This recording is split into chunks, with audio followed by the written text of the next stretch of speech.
Hello students, आज हम objective MBO और एमबी पढ़ने जा रहे हैं। ऑब्जेक्टिव एमबीओ का मतलब होता है management by objectives and MBE का मतलब होता है मैनेजमेंट बाय एक्सेप्शंस। सबसे पहले हम स्टार्ट करते हैं ऑब्जेक्टिव क्या होते हैं, उद्देश्य क्या होते हैं। उद्देश्य वह परिणाम या लक्ष्य है जिसे कोई भी व्यक्ति अथवा संस्था प्राप्त करना चाहता या चाहती है। यह अंतिम परिणाम है, यह किसी कार्य या कार्य की प्रक्रिया का अंतिम बिंदु है जिसे प्रारंभ में ही निर्धारित कर दिया जाता है। Objective are the goals established to guide the efforts of the company and each of its components according to L. A. Allen। McFarland के अनुसार Objective are the goals, aims and purpose that organization wish to achieve over varying period of the time। Objective का मतलब, उद्देश्य का मतलब वो होता है जो कोई भी व्यक्ति या कोई भी संस्था अपने लिए उनको पाना चाहती है, अपनी संस्था के लिए, अपनी संस्था के हित को देखते हुए उन उद्देश्यों की प्राप्ति के लिए संस्था दिन ब दिन काम करती रहती है और दिन ब दिन उनकी प्लानिंग और उनको निर्धारित करने का कार्य किया जाता है। चलिए अब हम आगे देखते हैं कैरेक्टरिस्टिक्स के बारे में। Objective are the end point. हर प्रोसेस में, मैनेजमेंट की प्रोसेस में सबसे पहला पॉइंट आपका ऑब्जेक्टिव आता है, पर ऑब्जेक्टिव आपके एंड पॉइंट कैसे हैं कि कोई भी संस्था वहां तक, उस पॉइंट तक पहुंचना चाहती है जब उसको उद्देश्य की प्राप्ति हो जाती है, उस संस्था को बेनिफिट ज्यादा से ज्यादा हो सकता है। फिर है ऑब्जेक्टिव आर द गाइड्स। गाइडर कैसे ऑब्जेक्टिव जब हम निर्धारित करते हैं तभी हमको पता चलता है कि हम आगे किस दिशा में जाए, जो हमको एज अ गाइडर की तरह बताती है। Part of the company, objective भी एक कंपनी का हिस्सा है, वो कंपनी के पार्ट की तरह काम करता है और कंपनी में निर्धारित किया जाता है ताकि कंपनी उस काम को अचीव करने के लिए सारे अपने एफर्ट्स लगा सके। ऑब्जेक्टिव क्वांटिटिव एंड क्वालिटिव और verifiable and non verifiable. Company के उद्देश्य परिणात्मक और आपके गुणात्मक, क्वांटिटी और क्वालिटी दोनों प्रकार के हो सकते हैं। फिर आपके के उद्देश्य जो होते हैं वो लोगों में कमिटमेंट क्रिएट करते हैं। फिर दे रखा है आपका फिक्स टाइम पीरियड दे रखा है कि कंपनी में अगर आपकी कंपनी के ऑब्जेक्ट का भी एक फिक्स टाइम पीरियड होता है कि उन्हीं टाइम पीरियड में उनको ऑब्जेक्ट डिसाइड करने होते हैं। इवैल्यूएशन ऑफ स्टैंडर्ड, एक कंपनी हमेशा स्टैंडर्ड अपने जो भी मापन के स्रोत है उनके बेस पर काम करती है और कंपनी को सबसे पहले अपने स्टैंडर्ड को, जब भी हमको ऑब्जेक्ट पूरे करने हैं, ऑब्जेक्ट को अचीव करना है, तब सबसे पहले हमको स्टैंडर्ड को इवैल्यूएट करना है। फिर दे रखा है सर्टेन कॉन्सेप्ट है, कंपनी के आपके जो भी ऑब्जेक्टिव है उनका सर्टेन कॉन्सेप्ट यानी फिक्स्ड एक निश्चित आपकी अवधारणाएं होती है। फिर दे रखा है हिरार्की और लेवल ऑफ ऑब्जेक्टिव। कंपनी के संस्था में हमेशा उद्देश्यों का एक अनुक्रम होता है, एक लेवल होता है, वो हमेशा उसी अनुक्रम में, जैसे आपके कॉर्पोरेट, आपके डिपार्टमेंटल, आपके सब डिपार्टमेंटल, फिर आपके आकर पर्सनल ऑब्जेक्ट होते हैं कंपनी में। उसके बाद हम देखते हैं कि importance of the objective. Objective के क्या क्या इम्पोर्टेंस हो सकते हैं। सबसे पहला दे रखा है legitimacy of the existence of the institution, संस्था के अस्तित्व का औचित्य, यानी कि उद्देश्य से ही किसी भी संस्था के लक्ष्य और अभिष्ट परिणामों की जानकारी होती है। इन्हीं से उन संस्था के अस्तित्व में आने तथा उसके बने रहने का औचित्य सिद्ध होता है। नेक्स्ट है आपका बेसिस ऑफ प्लानिंग। जब हम नियोजन करते हैं, प्लानिंग करते हैं, तो सबसे पहले नियोजन का जो बेस होता है, प्लानिंग का बेस होता है, वही आपके ऑब्जेक्टिव होते हैं।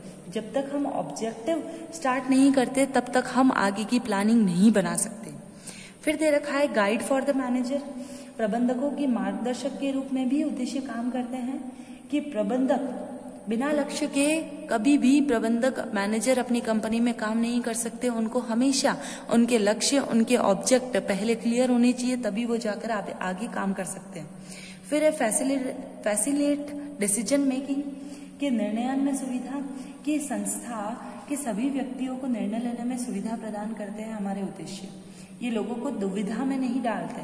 जब दो परस्पर अगर परिस्थितियां, ऐसी कंडीशन सामने आ जाए कि जिनमें कंपनी के लिए डिफिकल्ट हो किसी भी एक परिस्थिति को चूज करना, तब हम ये डिसाइड करते हैं हम हमारा उद्देश्य कैसा है, हमारे उद्देश्यों को कौन सी परिस्थितियों के अनुसार हम पूरा कर सकते हैं और उन्हीं के हिसाब से हम आगे चलते हैं। फिर दे रखा है आपके कि हेल्प्स डिटरमाइन स्टैंडर्ड। हम सभी जानते हैं कि प्रत्येक संस्था, हमारी जो भी इंस्टीट्यूट है, हम अपनी आर्थिक और सामाजिक उद्देश्य होते हैं, हमारे सोशल और इकोनॉमिकल ऑब्जेक्ट होते हैं और उनको एडजस्ट करके हम सभी को एक संस्था को उनके रिलेटेड जो भी पार्टीज हैं उनको फेयरली आपको डिसीजन देना है। तो इसके लिए हमको ऑब्जेक्टिव डिसाइड करना है। फिर आपका फैसिलिटेट टू कोऑर्डिनेशन, कि आपको क्या करना है, समन्वय में सुविधा देते हैं कि अगर कंपनी में आपकी संस्था में ऑब्जेक्टिव डिसाइडेड है तो आप एक दूसरे के साथ कोऑर्डिनेट कर सकते हो। फिर दे रखा है मोटिवेशन। मोटिवेशन कैसे होता है कि जब एक व्यक्ति के समक्ष अगर हमारे लक्ष्य ही स्पष्ट है, उन लक्ष्यों को प्राप्त करने के लिए, गोल्स को अचीव करने के लिए एफर्ट्स लगा सकते हैं, और वो कब पॉसिबल है, जब हमारे ऑब्जेक्ट डिसाइड होंगे। ठीक है। फिर दे रखा है आपका अ टूल फॉर कंट्रोल, उद्देश्य नियंत्रण का। ऑब्जेक्टिव जो है वो कंट्रोल का बेसिक कंपोनेंट है। जब किसी पर्सन या आपके इंस्टीट्यूट की एफिशिएंसी का हमको इवैल्यूएशन करना होता है, तब हम अपने ऑब्जेक्टिव को स्टैंडर्ड बनाकर हम उसको यूज कर सकते हैं। फिर दे रखा है compliance of the legal provisions, कि जो हमारे उद्देश्य होते हैं वो हर देश के अलग अलग होते हैं। हमारे जो उद्देश्य हैं उनसे रिलेटेड हम कुछ रूल्स एंड रेगुलेशन बनाते हैं जो हर देश, हर कंपनी के लिए अलग अलग बनते हैं। तो हमको ये ध्यान रखना है कि अगर हम अपने उद्देश्य का निर्धारण कर रहे हैं तो हम अपने वैधानिक जो नियम बने हैं, प्रावधान बने हैं, उन्हीं के अंदर रहकर काम करें। फिर दे रखा है लास्ट वन आपका कि इनकॉर्पोरेशन ऑफ नेशनल इंटरेस्ट, संस्था को अपने उद्देश्यों में राष्ट्रीय हितों का समायोजन करने का अवसर भी मिल सकता है। उद्देश्य के निर्धारण से पूर्व राष्ट्रीय के हितों का मामला, जैसे बेरोजगारी, गरीबी, अनएजुकेशन, फिर आपका सोशल, इन सब चीजों को ध्यान देते हुए भी वो अपने ऑब्जेक्टिव को कंप्लीट कर सकता है। नेक्स्ट दे रखा है आपका क्लासिफिकेशन। आगे हम क्लासिफिकेशन पढ़ रहे हैं जिनको हमने 5 पार्ट्स में डिवाइड करके रखा है। सबसे पहला है on the basis of importance, फिर आपका on the basis of level of objective, फिर on the basis of time period, on the basis of disclosure and on the basis of scope। सबसे पहले हम स्टार्ट करते हैं इम्पोर्टेंट के basis पर। इम्पोर्टेंट के बेसिस पर प्रोफेसर R.C. डेविस ने 3 पार्ट्स में इनको क्लासिफाई किया है। सबसे पहला है आपका प्राइमरी, सेकेंडरी, फिर है सोशल। प्राइमरी का मतलब वो होता है कि जिनकी प्राप्ति के लिए किसी संस्था की स्थापना की जाती है। प्राइमरी ऑब्जेक्टिव, प्राथमिक उद्देश्य वो होते हैं जिनको पूरा करने के लिए कंपनी का निर्माण किया गया है। फिर आपकी सेकेंडरी यानी कि हम अपने कर्मचारी को कैसे वेलफेयर करते, कर्मचारी का प्रोडक्शन कैसा होता है, हमारा क्वालिटी में हम कैसे इम्प्रूवमेंट लाते हैं, हम अपना प्रोडक्शन कैसे इनोवेटिव बनाते हैं, वो सारी चीजें। एंड लास्ट है आपका सोशल ऑब्जेक्टिव। सोशल ऑब्जेक्टिव यानी कि एक संस्था जो है वो सोसाइटी में काम करती है, सोसाइटी में रहती है, और सोशल समाज ही वहां पर आकर उसकी चीजों को खरीदता है। तो उसके लिए एक संस्था को ऑब्जेक्ट जब डिसाइड कर रहा है तब उसको ये भी ध्यान रखना है कि हम सोशल जो हमारे ऑब्जेक्ट है, जो हमारे सामाजिक दायित्व है, उनको भी हमको ध्यान रखते हुए अपने उद्देश्य का निर्धारण करना है। नेक्स्ट है आपका लेवल ऑफ ऑब्जेक्टिव। सबसे पहला आता है आपका टॉप लेवल ऑब्जेक्टिव, यानी कि आपकी कंपनी का उद्देश्य लाभ कमाना और मार्केट में ज्यादा से ज्यादा टाइम तक टिके रहना, और इन उद्देश्यों को पूरा करना ही हमारी कंपनी का सबसे पहला उद्देश्य होता है। कि अगर हम मार्केट में टिके ही नहीं रह पाएंगे, अगर हम अपनी लाभ ही नहीं कमा रहे, तो हमारी कंपनी लॉन्ग टाइम तक के लिए नहीं चल सकती। फिर आपका डिविजनल ऑब्जेक्ट, यानी कि उन उद्देश्यों से हैं जो डिवीजन लेवल पर निर्धारित किए जाते हैं, जो आपके मिडिल लेवल के जो मैनेजर होते हैं वो उनकी सहायता से वो अपने पॉसिबिलिटीज, अपनी सप्लाईज को कंप्लीट करते हैं। फिर दे रखा है डिपार्टमेंटल ऑब्जेक्टिव, यानी कि हर डिपार्टमेंटल के अलग अलग ऑब्जेक्टिव होते हैं। जैसे फाइनेंस का, प्रोडक्शन डिपार्टमेंट का अलग ऑब्जेक्ट होता है, फिर आपके मार्केटिंग का अलग होता है। अपनी अपनी एक्टिविटी के हिसाब से वो अपने डिपार्टमेंट के ऑब्जेक्टिव डिसाइड करते हैं। फिर है सब डिपार्टमेंट का मतलब ये होता है कि अगर आपके प्रोडक्शन डिपार्टमेंट में 3 डिपार्टमेंट हो सकते हैं। जैसे लाइक एग्जांपल है कि सबसे पहला है परचेज डिपार्टमेंट, बजट डिपार्टमेंट और फिर है आपका सेल्स डिपार्टमेंट। ठीक है, तो सेल्स डिपार्टमेंट के क्या क्या ऑब्जेक्ट हो सकते हैं, बजट डिपार्टमेंट के क्या क्या हो सकते हैं, सप्लायर के क्या क्या हो सकते हैं, ये सारी चीजें। लास्ट है आपका एम्प्लॉय।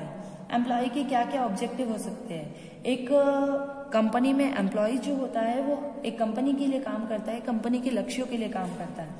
तो कंपनी एक कर्मचारी को निर्धारित करते हुए उन सारे वर्किंग स्टैंडर्ड को अपनी कर्मचारियों के अनुसार निर्धारित करते हैं ताकि वो कर्मचारी उन उद्देश्यों को पूरा कर सके। नेक्स्ट है आपका टाइम पीरियड। टाइम पीरियड यानी short range objective. Short range का मतलब होता है कि जो वे उद्देश्य जिन्हें 1 वर्ष की अवधि के अंदर भीतर भीतर ही उन्हें पूरा कर लिया जाता है, जैसे 1 माह, 2 माह, 6 माह, ऐसे।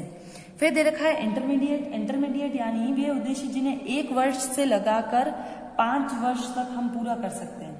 फिर दे रखा है आपका लॉन्ग रेंज। लॉन्ग रेंज यानी 15 से 20 साल तक के जो उद्देश्य निर्धारित किए जाते हैं उन्हें हम लॉन्ग रेंज कहते हैं। नेक्स्ट है आपका डिस्क्लोजर। डिस्क्लोजर में सबसे पहले हम देखते हैं क्वांटिटेटिव और क्वालिटेटिव ऑब्जेक्ट।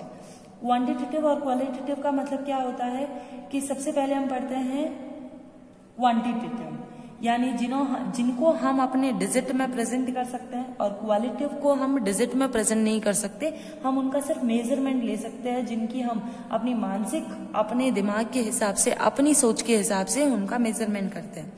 फिर दे रखा है स्टेट और रियल। स्टेट और रियल का मतलब घोषित और वास्तविक उद्देश्य, यानी जनता को वही उद्देश्य जो उद्देश्य बताते हैं, विश्वास दिलाते हैं, वो उद्देश्य होते हैं आपके। और फिर आपके आते हैं वास्तविक उद्देश्य, यानी जिनसे हम मोटिवेट होते हैं और हमारी जनता और समाज की दृष्टि में हमारी एक गुडविल बन जाती है। फिर दे रखा है फाइनेंशियल ऑब्जेक्ट।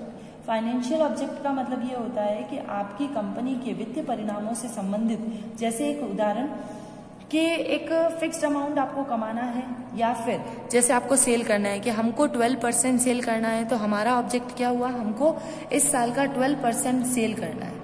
फिर आपका दे रखा है इस साल हमको 16% प्रॉफिट एक्स्ट्रा गेन करना है, तो वो सारे ऑब्जेक्ट आपके आते हैं फाइनेंशियल ऑब्जेक्टिव में।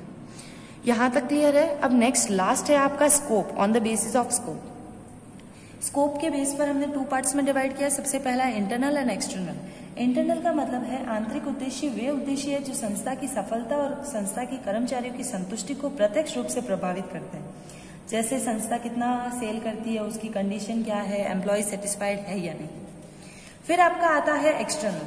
एक्सटर्नल यानी बाहरी उद्देश्य। बाहरी उद्देश्य का मतलब ये होता है कि आपकी कंपनी से उपभोक्ता, आपकी सरकार, आपकी जो भी थर्ड पार्टी है, वो आपसे कितनी सेटिस्फाइड है, उनका रिस्पांस क्या रहता है, और उनके रिस्पांस के हिसाब से आप अपने ऑब्जेक्ट सेट करते हो। यहां तक क्लियर है।